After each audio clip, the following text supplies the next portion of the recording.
It looks like a taxi. It looks like the car your uncle drove to work for 11 years and traded in without a second thought.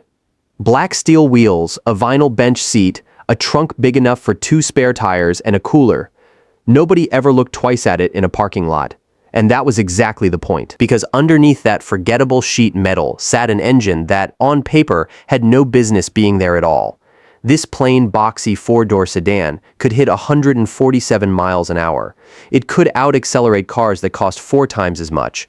And on more than one lonely stretch of American highway, it did something almost nobody believed when they first heard it. It caught a Ferrari. Not a toy Ferrari, not a rental, a real one doing real speed, driven by someone who was absolutely certain nothing wearing a badge could touch him. He was wrong. So how does a car built to look invisible end up embarrassing one of the most feared names in the automotive world? Why did American police departments spend an entire decade unable to catch their own speeding tickets? What forced General Motors to do something they had never done before and drop a Corvette's heart into a family sedan? And why? After finally solving the problem, did they turn around a few years later and kill the car that solved it? To understand any of that, we have to go back to the moment American law enforcement realized they were losing. Badly. Picture the mid-1980s. The malaise era of the 70s had finally, mercifully started to lift. Emissions rules were still strict, but a new generation of European exotics was arriving in America with numbers police departments simply could not match. Porsche 911s were everywhere on the coasts. Ferrari Testarossas, with their impossibly wide bodies and that shrieking flat 12, were becoming a real, non-hypothetical problem on open interstate highway. These weren't cars owned by racers looking for a track day. These were street cars, driven by people who knew exactly what they had and who knew exactly what the police did not have. What the police had, for the most part, was trouble. The big front engine, rear wheel, drive sedans that had once ruled American law enforcement were being phased out or hollowed out by weight, by emissions equipment, by a decade of downsizing that had never fully reversed. Yes, the Ford Mustang SSP had shown up in 1982, and it was a revelation in its own right. Quick, light, genuinely capable of running down almost anything on a straight road. But the Mustang had a fatal flaw for daily police work. It was a 2-seat pony car with no real back seat. It could chase a fleeing driver down and force him to the shoulder. It could not put him in handcuffs and drive him to the station, because there was nowhere back there to put him. So the fast car caught the bad guy and then had to sit there, engine ticking, waiting for a slow 4-door cruiser to catch up and finish the job. Meanwhile, on the open highway, in a straight-up top-speed contest, a determined driver in a Testarossa or a 911 Turbo genuinely had the beating of almost every full-size police cruiser in the country. Departments knew it, officers knew it, and criminals, the smart ones anyway, knew it too. This wasn't just embarrassing, it was dangerous. A pursuit that stretches out because the fleeing car is simply faster doesn't end more safely. It ends messier later, and often on someone else's road, in someone else's jurisdiction, sometimes with someone else's family in the way. Police administrators watched their fastest cars get walked away from on open stretches of interstate and understood they had a real unsolved problem sitting right in front of them. What they needed wasn't a specialty pursuit car for a handful of highway patrol units. They needed a full-size, 4-door, back-seat-equipped cruiser that could genuinely hang with the fastest street-legal machines America had ever seen. And in the late 1980s, nothing in any manufacturer's police catalog could do it. General Motors had an answer sitting right there in their own parts bin, and it took them an uncomfortably long time to actually use it. Chevrolet had spent years building the Caprice, a big, old-fashioned body-on-frame, rear-wheel drive sedan that felt like a leftover from another decade even while it was still in production. It was roomy, it was tough, it was cheap to maintain, and it lasted forever, which is exactly why fleets and taxi companies loved it. But in its standard form, it was slow, soft, and about as intimidating to a Ferrari driver as a parked school bus. The engine options were tired, small block V8s tuned for smoothness and fuel economy, not violence. Then somebody at General Motors looked at 2 completely separate parts of their own lineup and asked an obvious but overdue question. They had the Corvette, America's genuine sports car, sitting right there with its LT-owned small block V8, a modern fuel-injected, aluminum-headed engine making serious power in a package that had already proven itself on a racetrack. And they had this big, heavy, old-fashioned Caprice body that police departments desperately needed to be faster. Nobody had seriously tried putting the two together. So in the early 1990s, Chevrolet finally did exactly that. They dropped the Corvette's LT1 into the Caprice, and the result was the car that would come to be known among police fleet managers, and eventually among car enthusiasts who dug into old Michigan State Police testing archives as one of the most quietly devastating police interceptors ever built. 260 horsepower, sent through a heavy-duty automatic transmission, wrapped in a body that looked from the outside exactly like every other tired old Caprice rolling through a used car lot. The engineers didn't stop at the engine either, because a fast car that overheats on the third pursuit of the shift is worthless to a real police department. This thing got a genuinely serious cooling package built for abuse that most cars never see in their entire lifetime: an external air-to-oil engine cooler, a dedicated power steering fluid cooler, an auxiliary transmission cooler bolted on separately from the radiator. Heavy-duty silicone radiator and heater hoses clamped down hard enough that they were essentially guaranteed never to blow. Because a police patrol car doesn't just drive around for an hour and go home. It idles for 6, 8, sometimes 12 straight hours, keeping the radio and the lights and the climate control alive in desert heat or freezing cold, then gets asked, without warning, to run flat out the moment a call comes in. Most performance cars from that era were never built for that kind of punishment. This one was, and here's the number worth holding on to for the rest of this story: 147 miles an hour. That's what this plain, unassuming, taxi-shaped Chevrolet Caprice was capable of running in independent testing, wearing a livery that looked like it belonged outside a Denny's at 2 in the morning. Hold on to that number, because it's going to matter again before we're done here.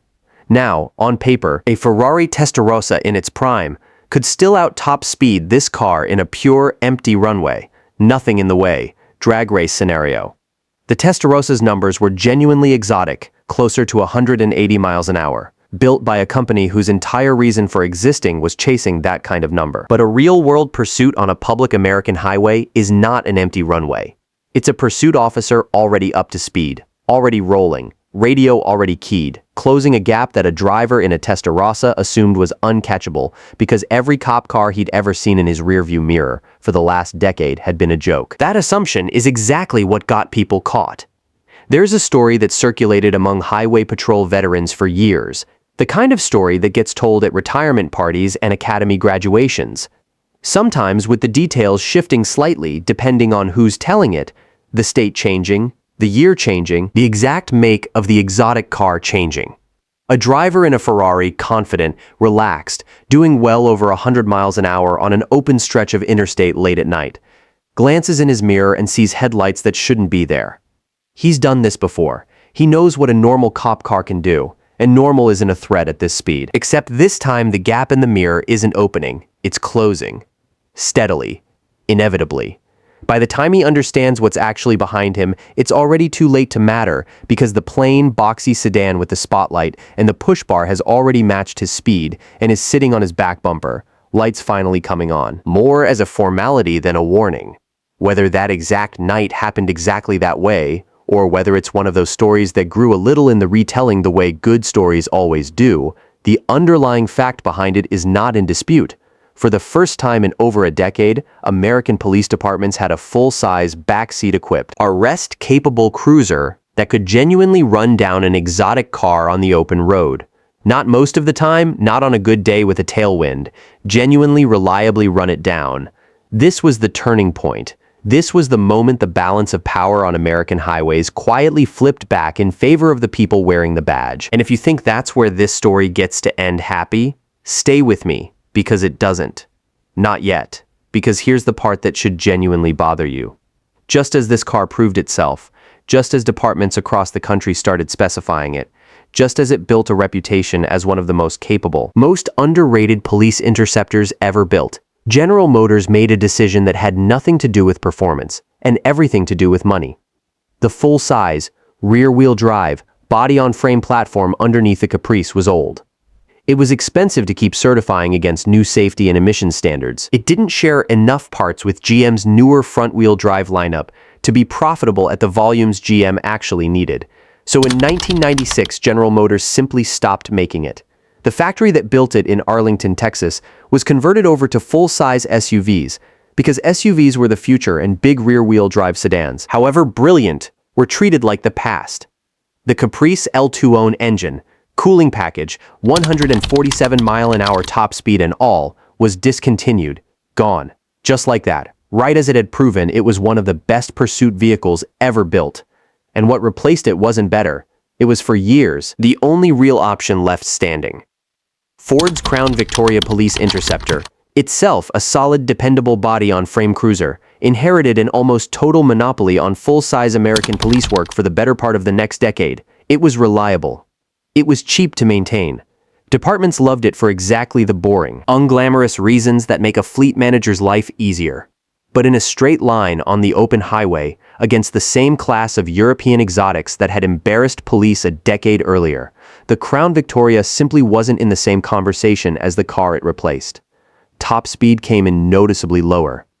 The engine, a tired old modular V8, tuned more for longevity than violence, had nowhere near the mid-range punch of that Corvette-derived LTO. For years, American police departments were, once again, driving something slower than the fastest cars on their own streets. Not because nobody knew how to build something faster, but because the one car that had actually solved the problem had been killed off for reasons that had nothing to do with whether it worked. Officers who drove both cars back to back will tell you exactly what that felt like. It felt like a demotion. It felt like watching the department hand back an advantage it had, only just earned, for reasons that showed up on a balance sheet in Detroit and nowhere else. The fastest, most capable police interceptor built up to that point in American history wasn't beaten by a better car. It was killed by a spreadsheet. So how did police departments claw that ground back a second time?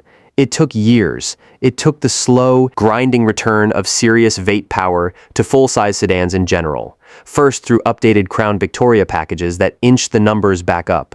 Then, more decisively, through an entirely new generation of pursuit vehicles built from the ground up, with performance in mind rather than performance as an afterthought. When the Dodge Charger Pursuit arrived with a genuine Hemi V8 under the hood, it wasn't just competing with other cop cars anymore, it was competing with the ghost of that old Caprice. And for the first time in a long time, a factory police package actually beat that number we told you to remember. 150 miles an hour. Tested independently, finally, officially, past the mark that plain-looking sedan had set years earlier before anyone had bothered to properly recognize what it had actually done. And there's a strange kind of justice in how the story eventually closed itself.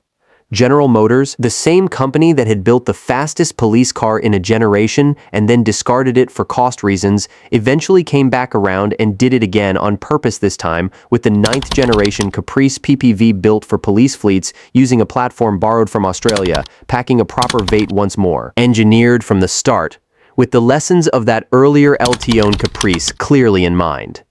They had learned the hard way that a police department without a genuinely fast full-size car isn't just embarrassed. It's outmatched, and being outmatched on a public highway isn't a marketing problem.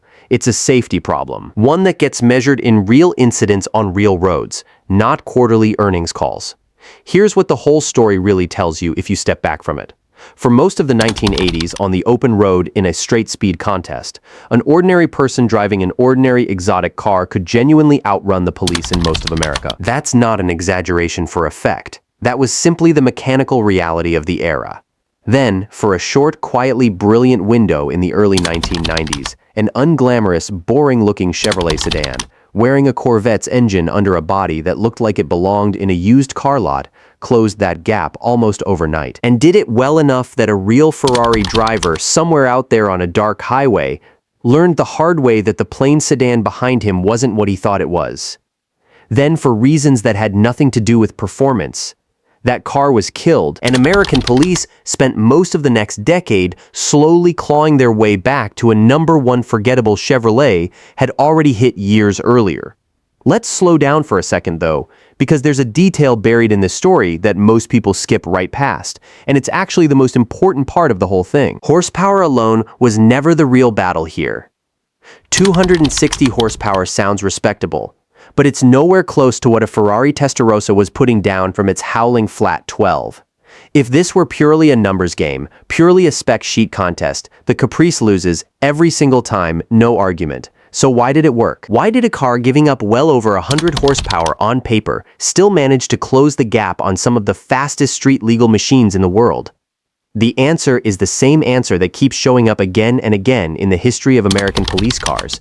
And it's the answer nobody wants to hear because it isn't glamorous. It's weight distribution, it's low-end torque, it's a heavy-duty suspension tuned by people who understood pursuit driving instead of showroom handling.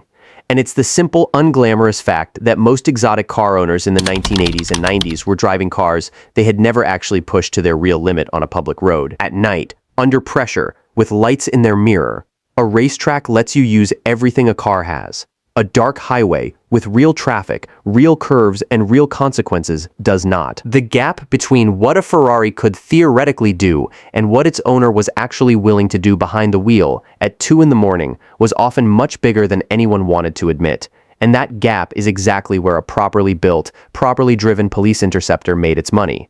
Think about what that actually means. It means the number on the spec sheet was never the whole story.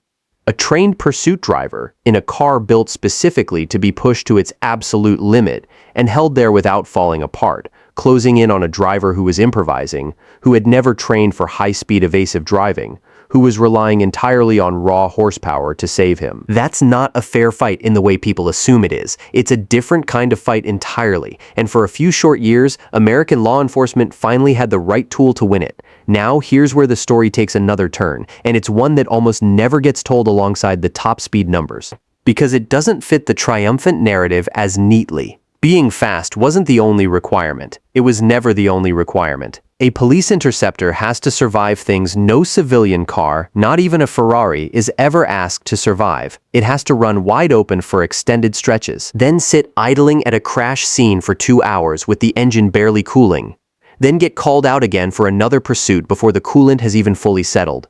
It has to do this in July heat in Arizona and January cold in Michigan, sometimes in the same fleet, sometimes in the same week if the car gets transferred. It has to survive being driven by a dozen different officers over its service life, each with different habits, different levels of mechanical sympathy, none of them treating it the way a Ferrari owner treats a car that cost more than a house.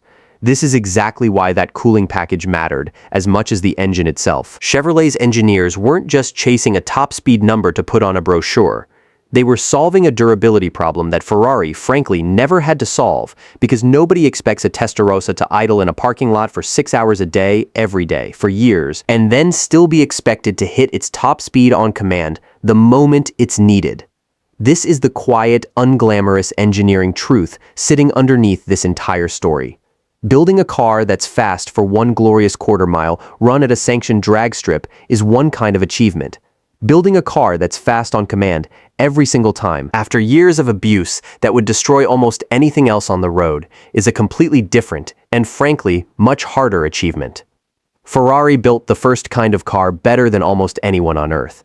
Chevrolet, almost by accident, ended up building the second kind of car better than almost anyone expected, wrapped in a body so forgettable that most people who saw it in a parking lot never gave it a second glance. And that brings us back to the moment everything fell apart, because it's worth sitting with exactly how quickly it happened. This wasn't a slow decline, the way the muscle car era faded out over years of tightening regulations. This was a single decision made in a boardroom that ended production almost overnight. 1 year, the car exists, actively winning independent testing against every rival on the market. A short time later, the factory that built it is being retooled for something else entirely. And every dealership order sheet that used to list it simply doesn't anymore. Officers who had specifically requested that car for their department, who had driven it, who trusted it, who had personally felt the difference between it and everything that came before, were handed something slower and told it was the new standard. Imagine spending years finally catching up to the fastest cars on the road, finally having the tool that let you do your job the way it was supposed to be done, and then having that tool taken away not because it failed, but because somebody in an office far away decided the math didn't work anymore. That's not a technology story. That's a story about how fragile progress actually is when it depends on one company's balance sheet instead of on what actually works in the field. So think about the full arc here, because it matters more than any single top speed number. Nothing improved American police performance because of steady, guaranteed progress. It improved because of one aggressive, almost accidental decision to marry two unrelated parts of the same company's lineup, followed by years of stagnation, followed eventually by lessons learned the hard way and applied again, this time on purpose. That's not the story most people expect when they hear the cop car that could outrun a Ferrari. Most people expect a simple underdog story with a clean, happy ending. The real story is messier than that, and messier stories are almost always the true ones. There's one more thing worth mentioning before we close this out, because it's the detail that turns this from a car story into something a little more human. Every officer who drove one of these Caprices during its short window of dominance remembers it the same way. Not as a fast car, not first, anyway. They remember it as the first time in years they felt like the equipment finally matched the job they were actually being asked to do before it. Doing pursuit work in a full-size sedan against a genuinely fast civilian car sometimes meant accepting, quietly, that you might lose the chase before it even started, and hoping backup, spike strips, or sheer luck closed the gap that raw horsepower couldn't. After it, for a few years, that fear simply wasn't there in the same way. And then, just as quietly as it arrived, it was gone again, and an entire generation of officers spent the better part of a decade explaining to disbelieving rookies that yes, there really was a boring-looking Chevrolet that used to run down Ferraris on the interstate. And no, they didn't have anything like it anymore. That's the part of this story worth remembering longer than the top speed number itself. Speed isn't just a speck on a sheet, it's confidence behind the wheel when the call comes in. It's the difference between chasing a fleeing car and knowing you're going to catch it. For one short window in automotive history, an unremarkable Chevrolet sedan gave American police that confidence back against some of the fastest, most celebrated cars ever built. Then it was taken away, and it took the better part of 10 years and a completely different manufacturer's fate to earn it back. So the next time you see a plain, forgettable-looking sedan sitting quietly in traffic, remember that somewhere in American history, a car that looked exactly like that one closed the gap on a Ferrari on an open highway in the dark and won.